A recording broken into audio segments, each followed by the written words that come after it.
Hi friends, welcome to my channel. ఇక శశికాంత్ కి discharge ఇవ్వడంతో సునంద, శశికాంత్ ఇద్దరు కూడా ఇంటికి వెళ్లిపోతారు. ఇక ఆదిత్య, ఆనంది అయితే వాళ్ళ ఇంటికి వచ్చేస్తారు. ఇక ఆదిత్య సోఫాలో కూర్చుని చాలా బాధగా, ఏంటి ఆనంది, అమ్మ ఇలా చేసింది, అమ్మ మనసు ఇప్పటికైనా మారుతుందేమో, మనల్ని ఇంటికి రమ్మంటుందేమో అని అనుకున్నాను, కానీ అమ్మ మనసు ఇంకా మారట్లేదు అని ఆదిత్య చాలా బాధపడుతూ ఉంటే ఆనంది ఇలా అంటూ ఉంటుంది, ఏవండి, అత్తయ్య మనసు ఎప్పుడు మారితే అప్పుడే మారుతుంది.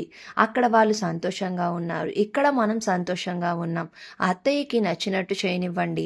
అవన్నీ ఆలోచిస్తూ తలనొప్పి తెచ్చుకోకండి. ఏది ఎలా జరగాలనుంటే అలాగే జరుగుతుంది అని ఆనంది అంటూ ఉంటుంది.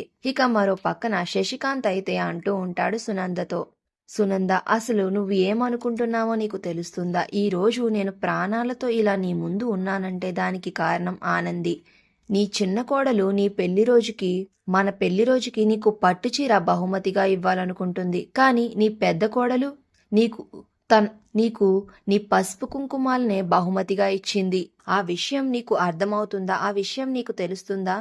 నువ్వు మన ప్రతి పెళ్లి రోజుకి నాకు ఏదో ఒక బహుమతి ఇస్తావు కదా, ఈ పొట్టు కూడా నాకు బహుమతి కావాలి. అది ఏంటి అంటే ఆదిత్య, ఆనందీలు ఇద్దరూ కూడా మన ఇంటికి తిరిగి వచ్చేయాలి. అదే ఈ పెళ్లి రోజుకి నువ్వు నాకు ఇవ్వబోయే బహుమతి, లేకపోతే లేదు అని అయితే శశికాంత్ అంటూ ఉంటాడు. ఇక ఆ మాటలకి సునంద షాక్ అయిపోతుంది.